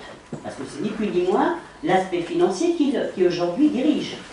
Donc je crois que s'il y a vraiment quelque chose à faire, ça serait vraiment, dans la réflexion engagée, c'est de se poser la question, de quoi avons-nous besoin aujourd'hui pour la prise en charge de la naissance dans notre pays? Je crois que c'est ça la question qui est posée. Mis à part le problème de structure. Alors, je crois que les reculs historiques et aujourd'hui les reculs, y compris de la pratique des uns et des autres, fait qu'on a suffisamment de pistes de travail et de propositions pour aujourd'hui revenir sur des lieux de naissance, quels qu'ils soient, mais des lieux de naissance qui permettent le respect de la prise en charge de la mère et de l'enfant et de l'intimité, parce que c'est une vraie question. La parole à Monsieur Carré. Oui, je voulais aussi, dans cette mobilisation-là que vous souhaitez, et donc on a ici vécu effectivement la remise en cause de l'article 40, mais je ne reviens pas, vous l'avez largement exposé, parce que les sages-femmes ici l'avaient exposé dans un staff, la possibilité de cette expérimentation qui a ensuite été laissée de côté. Donc sans rentrer dans le détail, je pense que dans les interventions qui sont appelées de vos voeux, moi je ne laisserai pas tranquille Xavier Bertrand, l'ancien ministre Bachelot, parce que je pense que l'ARS, le discours qu'on entend sur l'agence régionale de santé Île-de-France, bon, les préoccupations de prise en charge de santé publique, quand on en discute en tout cas avec les services de l'ARS, c'est pas tout à fait leur préoccupation. Et donc il faudrait quand même rappeler de ce côté que effectivement il n'y a pas que l'aspect financier des budgets qui sont en cause, et c'est ce qu'on nous oppose régulièrement sur les ratios d'activité, les ratios financiers. C'est vrai d'ailleurs aussi pour les IVG, parce qu'on nous rétorque qu'on fait aussi des IVG médicamenteuses à 80% dans les structures lucratives. Pourquoi ne le faites-vous pas aussi, quand on entend bien le côté lucratif, rentabilité, revenir là-dessus? Donc je pense que là, sur la maison de naissance par rapport à ce qu'on nous oppose, c'est combien ça vous rapporte une maison de naissance au Buet? Qu'est-ce que ça vous ramène concrètement? Donc je pense que les questions d'intervention par rapport au ministère et aussi à l'Agence régionale de santé ou aux ARS qui sont concernés par le projet d'expérimentation, c'est aussi une dimension je pense, à prendre en compte, d'autant que ce que vous avez annoncé sur ce qui a été retenu par l'initial texte, c'est quand même un certain nombre de conditions à mettre en œuvre, un cahier des charges, il y a un cahier des charges à mettre en place, respecté par la HAS, des conventions, etc. Donc le ministère, forcément, va être partie prenante de ces questions dans la mise en œuvre, comme les questions de financement, sur lesquelles nous discutons aussi en permanence avec les sages-femmes du CALM, régulièrement, pour voir comment faire. Donc je pense que même si l'expérimentation a lieu, tant mieux, c'est bien qu'elle puisse effectivement, les sages-femmes, faire les accouchements en maison de naissance, c'est ce qu'on demande, mais tout ne sera pas réglé à partir de là. Il faut certainement voir ce que ça va demander et consolider cette expérimentation, effectivement, par quelque part quelque chose qui sorte en positif de ce qu'on pourra faire au sein des expérimentations. Oui, d'abord je suis médecin, mais je suis surtout grand radical. C'était une question à Francine Dauphin. J'entends avec désolation, consternation, donc cette résistance d'un certain nombre de sages-femmes, d'un nombre peut-être majoritaire, même aujourd'hui des sages-femmes, cette demande d'un retour à l'accouchement physiologique assuré par les sages-femmes. Qu'en est-il justement au niveau dans ces 5 années de formation, quelle place on donne à l'accompagnement et à tout le mouvement que vous avez soutenu? Ça me semble important là.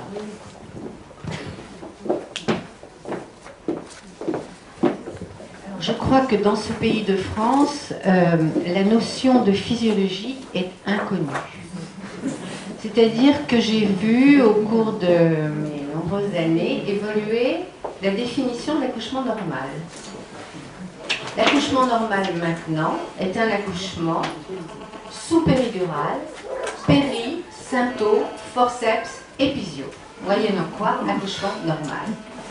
Et il est bien certain que dans la formation des jeunes sages-femmes, et ça, bon, ça recoupe le statut, ça recoupe toutes nos luttes depuis des années, mais qui commencent un tout petit peu maintenant à être, non pas entendues par les instances, mais au moins par certaines consoeurs, c'est que nous sommes sous la tutelle des médecins, comme l'a dit Paul, et nous sommes d'autant plus sous la tutelle qu'au niveau de nos études, nous avons une double casquette avec un médecin directeur et une sage-femme directrice technique. Nous sommes la seule profession médicale de surcroît, certes, mais nous sommes la seule profession à avoir à la tête de nos écoles des professionnels qui ne sont pas... voilà. Alors, nous sommes les seuls en Europe, j'en prie encore, mais en France, c'est encore pire. Donc, il y a ça.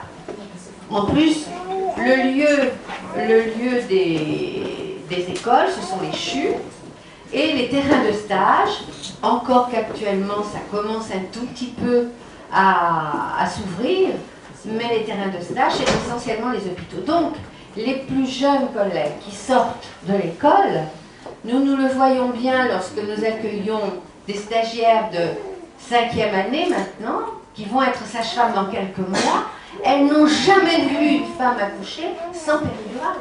Elles ne savent pas. Alors, la position, certes avec le travail qu'a fait Bernadette, maintenant, sur le côté, et c'est un grand exploit, mais si jamais la femme est accroupie à 4 pattes et puis veut aller ailleurs, alors là, c'est pas possible. Donc, il y a tout ce conditionnement-là.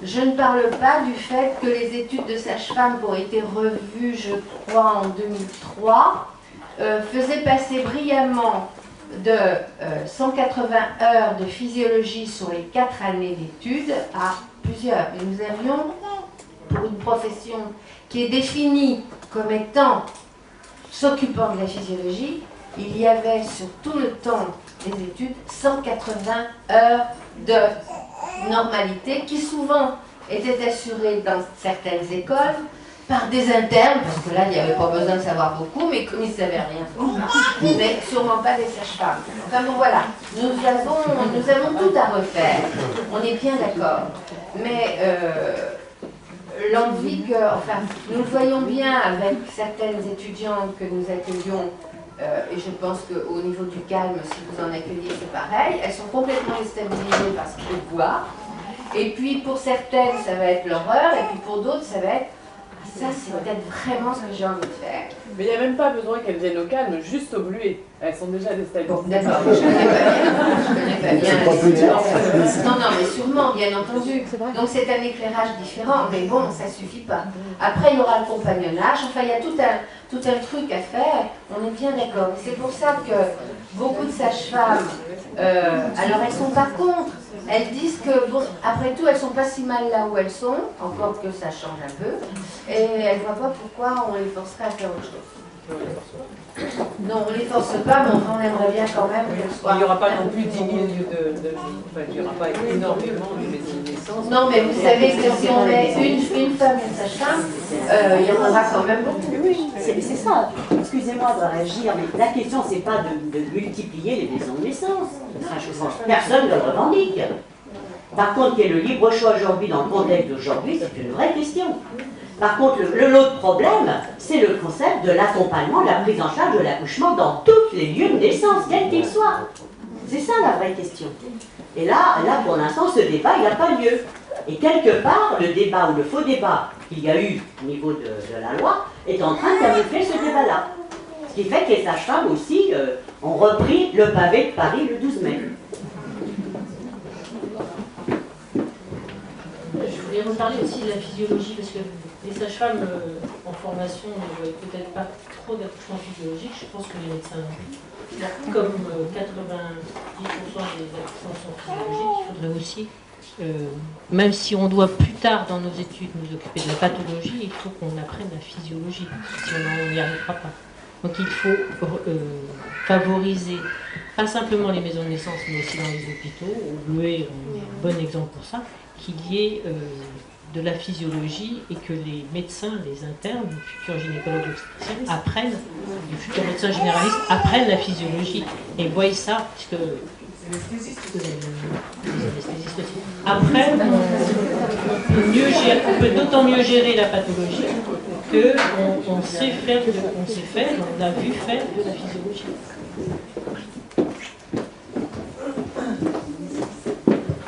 En fait, je voulais voulais juste rebondir par rapport à votre question. Donc moi je suis jeune sage-femme, c'est-à-dire je sors de l'école. Et donc durant les 5 années d'école, je n'ai jamais entendu parler de suivi global et de la possibilité qu'on avait de faire un accompagnement global. Donc c'était pour confirmer ce que disait Francine Dauphin. Alors on a eu quelques ouvertures où parfois on a cherché un peu, mais c'est vrai qu'un accouchement normal qui se passe bien, on ne sait pas ce que c'est. Donc en fait le vrai cœur de notre métier de sage-femme, finalement en 5 ans, pas dire qu'on ne l'apprend pas parce que déontologiquement, bon, je ne peux pas dire ça, mais un peu quand même. Et moi, la première chose que j'ai faite en tant que jeune diplômée, c'est d'aller voir un accouchement à domicile. Et c'est la première fois que j'ai vu vraiment un vrai accouchement non médicalisé à 4 pattes. Bravo. Bonsoir, Nour Gaboutch du magazine Profession Sage-Femme. Ma question s'adresse à nos deux élus ici présentes. Durant les débats, on a cru entendre qu'il fallait aussi pousser à l'expérimentation des maisons de naissance pour que l'accouchement à domicile soit beaucoup moins tentant. Et je voulais savoir, ça a été dit par certains, y compris par Madame Bachelot, il me semble, parfois. Donc je voulais savoir quelle était votre position à vous, qu'est-ce que vous avez ressenti parmi vos collègues élus. Est-ce que c'est les maisons de naissance versus accouchement à domicile? Est-ce que c'est tous les choix des femmes, et y compris l'humanisation à l'hôpital? Merci.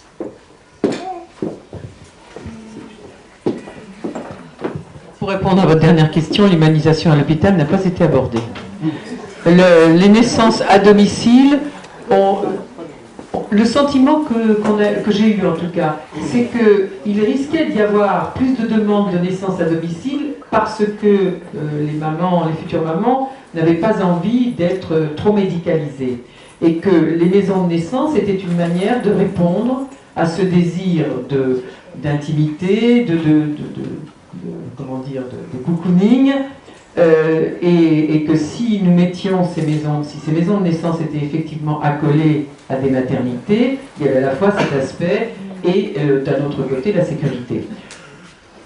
Je ne suis pas certaine, j'en sais rien, mais je ne suis pas certaine qu'un grand nombre de femmes qui souhaiteraient accoucher à la maison parce que justement elles ne veulent pas avoir la médicalisation à la maternité ne seront pas satisfaites par les maisons de naissance. Je pense que l'accouchement à domicile n'augmentera pas, ne diminuera peut-être pas, reste quand même très minoritaire parce qu'il est certain que je pense qu'une maman qui, au moment d'accoucher, a un problème et qu'elle accouche chez elle, doit se dire, si j'avais fait comme tout le monde, peut-être qu'il n'y aurait pas eu tous les ennuis que je vais avoir ou que mon bébé va avoir.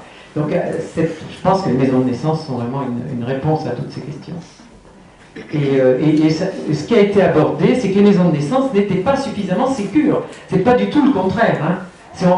Moi j'ai entendu mes collègues dire, mais ces maisons de naissance, en fait, vous voulez faire des économies, et pour ça vous êtes prêt à mettre en risque la maman et l'enfant. Donc c'est ça qui a été demandé, c'est pour ça aussi que le projet prévoyait cet accolement.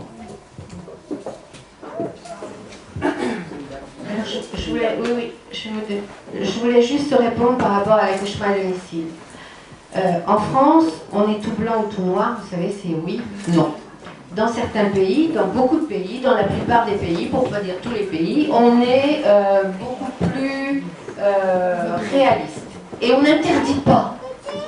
On dit d'accord, vous allez accoucher à domicile si vous voulez, à condition. Et on énumère les conditions pour lesquelles un accouchement à domicile est possible. Pour ceux d'entre nous qui pratiquons les accouchements à domicile, c'est exactement ce que nous posons comme condition avec nos patients. Et il est prouvé que dans ces pays-là, eh bien, à part la Hollande, où là il y avait une volonté politique d'instituer l'accouchement à domicile pour des raisons économiques et d'organisation, dans les autres pays, on est à 2 à 3%, pas plus. Et je crois qu'on ne dépassera pas ça. Et effectivement, si la motivation de certaines femmes pour accoucher à domicile, c'est de ne pas avoir la technicisation, c'est la plus mauvaise raison pour accoucher à domicile. Et au niveau du groupe naissance, je pense qu'au niveau du CAN, vous pouvez dire les mêmes choses. On accepte, pour celles qui font de l'accompagnement à domicile, on n'accepte pas un accompagnement à domicile sur cette raison-là. Il va falloir élaborer autre chose.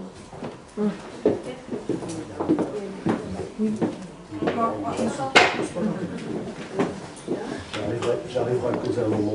Oui. Bonjour, je m'appelle Catherine Claire-Grenet et je suis sage-femme à domicile. Enfin, sage-femme libérale. Sage-femme à domicile aussi, éventuellement.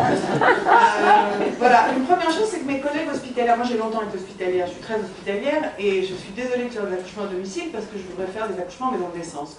Mais comme il n'y a pas de maison de naissance, je fais des accouchements à domicile. Donc déjà, chez les sages-femmes, il y a quelque chose d'étonnant dans le positionnement qu'on est obligé de prendre nous aussi.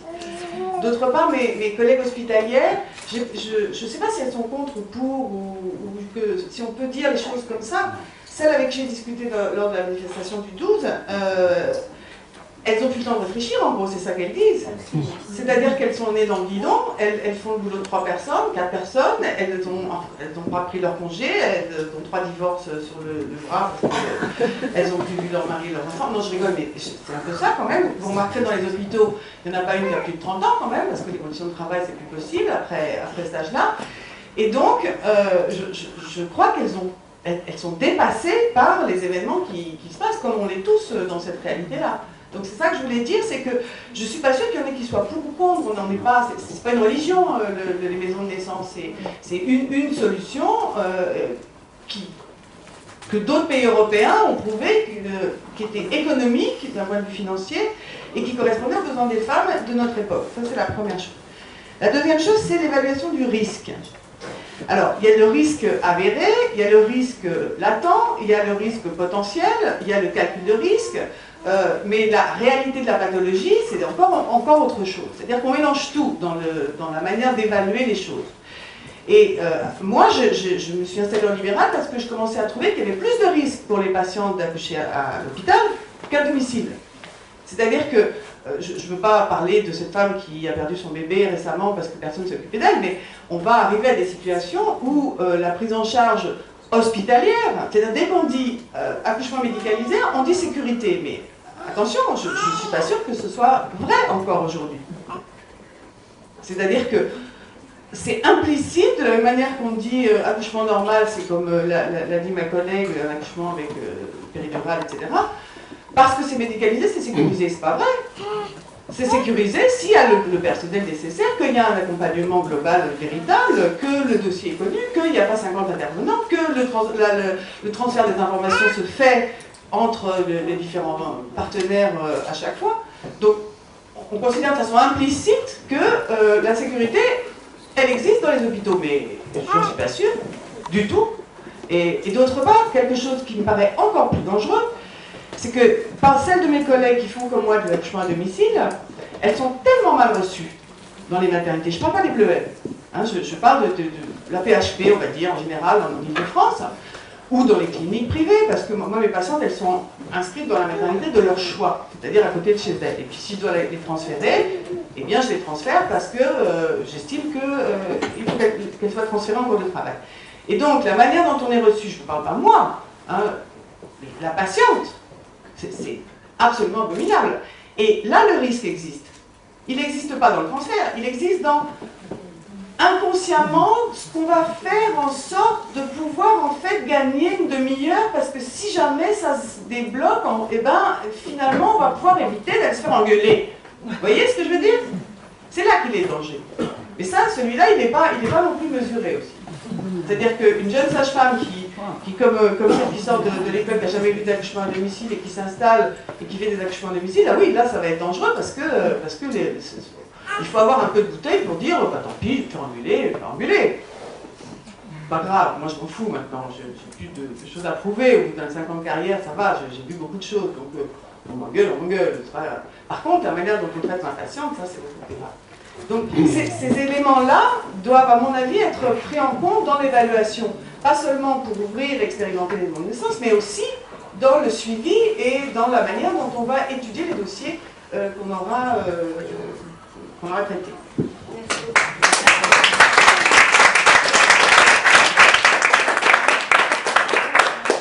Je voudrais juste dire, pour compléter ce que vient de dire Catherine Claire, je suis Stéphanie, une sage-femme des Bleuets, anciennement du Calme, qu'en fait je ne voudrais pas qu'il y ait conflit de genre entre les sages-femmes qui veulent et les sages-femmes qui ne veulent pas. Je pense que les sages-femmes qui sont en type 3 et qui font beaucoup de techniques, c'est vrai, font un métier que moi je ne sais pas faire. Je pense juste qu'on ne fait pas le même métier Et je pense que peut-être qu'elles aiment ça, et il ne faut pas leur en vouloir pour ça. Moi, je ne saurais pas suivre une femme en travail avec 3 seringues électriques, un diabète à gérer, une hypertension et tout ça. Et je pense que de leur côté, elles ne savent pas très bien gérer une femme qui essaye d'accoucher naturellement. Voilà, comme dans les infirmières, il y en a qui préfèrent travailler en réa et faire beaucoup de techniques, et puis d'autres qui préfèrent travailler dans l'accompagnement des gens vivants. C'est dommage pour les sages-femmes parce qu'on est peu nombreuses et qu'on est encore divisé dans notre corporation, mais voilà. Malheureusement, le débat touche à sa fin et je redonne la parole à Sabrina.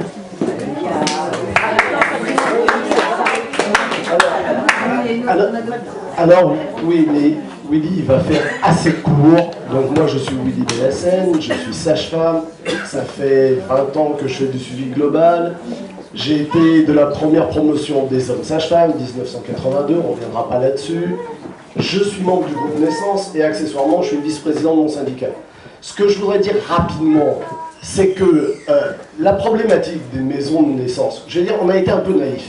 C'est-à-dire qu'on a cru qu'on allait pouvoir créer une option de liberté supplémentaire pour les femmes, pour les couples dans notre pays. On a cru que ça n'allait pas être si compliqué parce que ça existait ailleurs. Et ben non, en France, c'est compliqué. Créer de la liberté en France, c'est compliqué. Et moi, je me sens floué. Parce que quand j'étais petit, j'ai appris liberté, égalité, fraternité. Alors d'accord, en France, on a la liberté. Mais c'est pas suffisant.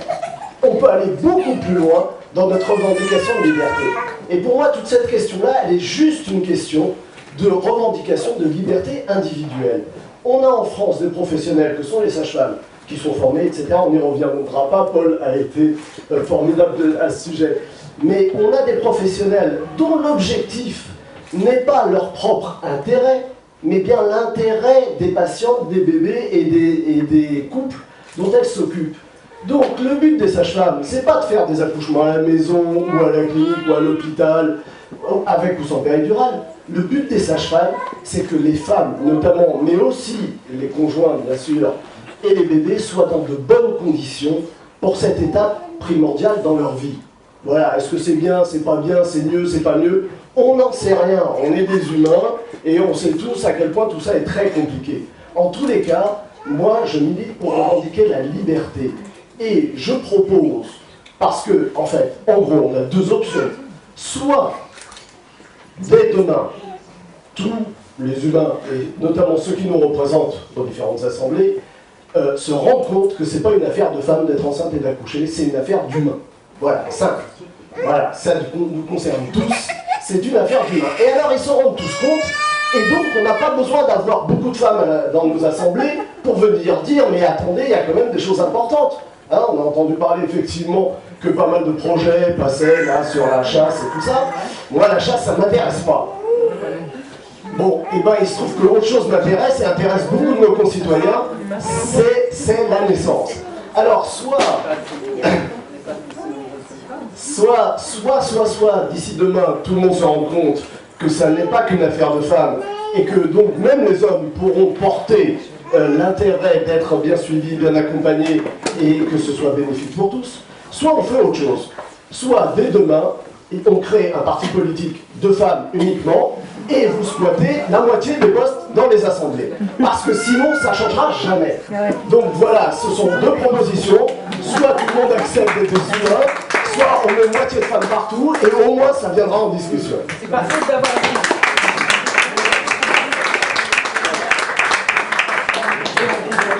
Il y a une dernière question.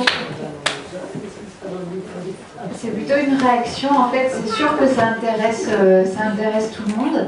Sauf que moi, ça fait 6 mois et demi que je suis suivie par le CALM et que ça fait 6 mois et demi que j'explique ce que je fais là à mes copines qui sont toutes enceintes parce que c'est l'âge, etc.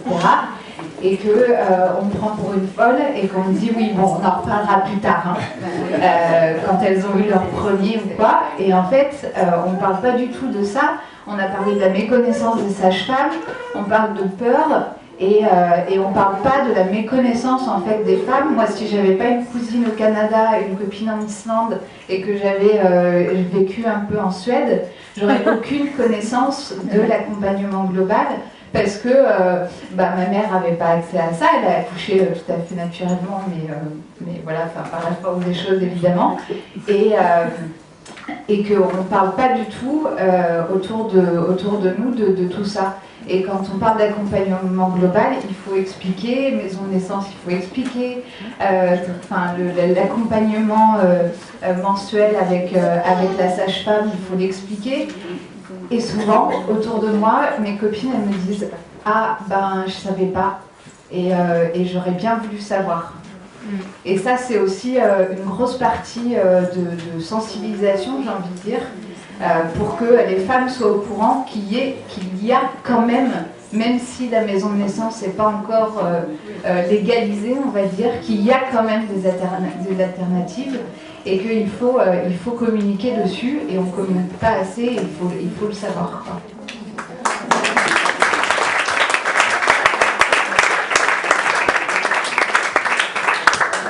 Ça va faire une parfaite transition avec ce que je voulais dire pour conclure. Effectivement, ça fait quelques semaines que quand on parle, je parle des maisons de naissance et du combat qu'on mène ici, et qu'on me rabat un chiffre qui m'énerve au plus haut point, qui est oui, mais 90 à 95% des femmes sont satisfaites de leur accouchement en France.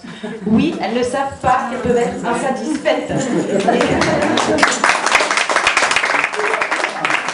Et quand on va un petit peu plus loin, il y a quand même 25% des couples, et c'est pas rien sur 800 000 naissances, qui préféreraient quand même trouver une alternative à ce qu'on leur propose en maternité. Et nous, au CAN, on voit énormément de mamans qui arrivent de couples qui arrivent pour un deuxième bébé, une deuxième grossesse, qui disent oui, tout s'est bien passé pour le premier, mais non, on veut autre chose maintenant. Donc il y a quand même bien un problème. C'est dommage d'avoir à attendre à subir quelque chose, parce qu'il y a des gens il y a des mamans et des couples qui vivent très mal l'encadrement hospitalier, ou c'est dommage d'avoir à attendre ça pour venir chercher autre chose. C'est quand même un problème culturel, comme vous l'avez dit, en France. Et nous, on se bat pour que tous les couples aient le choix. Alors que ce soit maison de naissance, hospitalière, intra-hospitalière, pôle physio, accouchement à domicile, parce qu'on en a parlé, on soutient ça aussi également. Bon sang, mais tant que la femme et le couple le souhaitent, qu'ils puissent avoir accès à ça. On est même, vous le disiez, dans le pays des droits de l'homme, et c'est quand même fou qu'on ne puisse pas choisir ça, et quand on réclame ce choix, on nous traite de fous, de sectes, d'écolo, bobo, babapoule, j'en sais rien, retour en arrière, les sorcières, etc. C'est insupportable. Donc voilà, nous on se bat pour ça, pour être une de ces alternatives, élargir l'offre de soins en France. La maison de naissance, nous, ce qu'on y trouve en plus, c'est le côté associatif du groupe, l'aspect où on peut se retrouver entre parents, donc il y a beaucoup d'échanges qui nous aident certainement autant, qui font partie de l'accompagnement aussi pour nous, parce que une grossesse, c'est 9 mois, c'est pas juste un accouchement. Parce que quand on nous parle des pôles physio, c'est très bien de pouvoir accoucher comme on veut, dans l'eau, etc. Mais c'est pas juste l'accouchement qui fait une maman, c'est la grossesse, l'accouchement et le suivi derrière. Parce que ces sondages qui nous disent que 90% des gens sont contents de leur accouchement, je l'ai dit moi aux journalistes qui nous le disent, je dis allez leur demander s'ils sont contents du suivi après le retour à la maison. Et là c'est clair que non. Donc voilà. Le problème, c'est que les différentes alternatives qui s'offrent, le très faible nombre d'alternatives qui s'offrent aujourd'hui en France, qui sont les quelques sages-femmes qui continuent à lutter pour faire l'accouchement à domicile, qui sont, j'entendais l'autre jour, des héroïnes, les quelques projets de maisons de naissance attenant pour le moment qui existent sont menacés. On sent, non, on va se battre, on va continuer à se battre, on a besoin de soutien. Donc le soutien des politiques, on a un petit peu vu, on a mis les pieds dans le bain du politique en novembre dernier, on s'en est pris un peu plein la tête, on a compris comment il faut communiquer, on commence à y arriver. On remercie les députés et sénateurs qui sont venus ce soir. On va continuer à communiquer, à rencontrer nos interlocuteurs, à faire du lobbying, puisqu'apparemment c'est comme ça que ça marche, sans se faire traiter de secte ou de folle dégénérée, je sais pas quoi. On a besoin du soutien de l'ensemble du personnel médical, gynéco-obstétriciens, sages-femmes et infirmières puéricultrices, parce qu'il ne faut pas les oublier, elles aussi elles interviennent dans l'accouchement et les suites de couches. Il faut quand même soulever que certes les sages-femmes ne sont pas toutes d'accord sur les maisons de naissance, etc., mais quand même, dans syndicat des sages-femmes, où le CAM est représenté via le SIAM, le collectif d'usagers, l'ensemble des syndicats, des associations, des conseils de l'ordre, enfin je veux dire, il y a tellement de monde, c'est organisé en tellement de structures, soutient l'existence des maisons de naissance et l'accompagnement global. Donc là c'est quand même une grosse avancée. Et on a énormément besoin du soutien des médias. Donc c'est de vous qu'on va avoir besoin essentiellement encore pour faire connaître aux usagers, tu disais tout à l'heure, pour faire connaître aux usagers l'existence de ces filières. Voilà, je vous remercie infiniment.